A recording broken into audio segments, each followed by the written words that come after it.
എല്ലാ പ്രേക്ഷകർക്കും നമസ്കാരം. ഇന്നത്തെ വിഷയം ഒരു നിക്ഷേപക തട്ടിപ്പിൻ്റെ കഥയാണ്.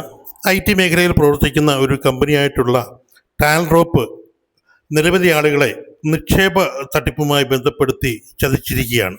അതുമാത്രവുമല്ല, ദിവസങ്ങൾക്ക് മുമ്പ് നിരവധി ജീവനക്കാരെ പിരിച്ചുവിട്ടതുമായി ബന്ധപ്പെട്ട് ആക്ഷേപം ഉയർന്ന ഒരു കമ്പനി കൂടിയാണ്. ഏകദേശം 300-ലധികം ജീവനക്കാരെ അവിടെ നിന്ന് പിരിച്ചുവിടലിന് വിധേയമാക്കിയ ഒരു കമ്പനി കൂടിയാണ്. എന്താണ് ഈ കമ്പനിക്കെതിരെയുള്ള പുതിയ ആരോപണം? അതായത്, നിക്ഷേപകരുടെ പരാതി പ്രകാരം techies park, investors park, village park തുടങ്ങിയ വിവിധ പദ്ധതികളുടെ പേരിൽ കോടിക്കണക്കിന് രൂപയാണ് ഇവർ സമാഹരിച്ചിട്ടുള്ളത്.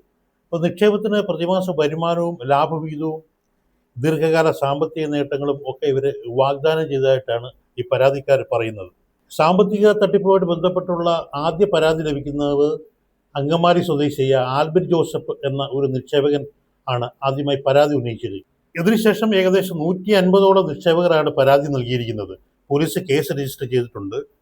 ഇവരെ ആളുകളെ വിശ്വസിപ്പിച്ചത് പ്രമുഖ മാധ്യമങ്ങളിലും വാർത്തകളും അഭിമുഖങ്ങളും നൽകി പരസ്യത്തിലൂടെയാണ്. രാഷ്ട്രീയ, സാമൂഹിക, സിനിമാ രംഗത്തെ പ്രമുഖരുടെ സാന്നിധ്യം ഉള്ള പരിപാടികൾ സംഘടിപ്പിച്ചും ഒക്കെയാണ് ഇവർ ആളുകളെ വശീകരിച്ചത്. ഉയർന്ന വരുമാനവും സുരക്ഷിത നിക്ഷേപവും എന്നുള്ള പരസ്യങ്ങൾ കേട്ട് ഏത് പൊത്തിലും പോയിട്ട് ചാടുന്ന മലയാളികളെ സംബന്ധിച്ചിടത്തോളം ഇതൊരു വലിയ ഒരു ചതിയായിപ്പോയി എന്നുള്ളതാണ് ഈ നിക്ഷേപ തട്ടിപ്പുമായിട്ട് ബന്ധപ്പെട്ട് ഈ കോടികൾ നഷ്ടപ്പെട്ടവർ പറയുന്നത്.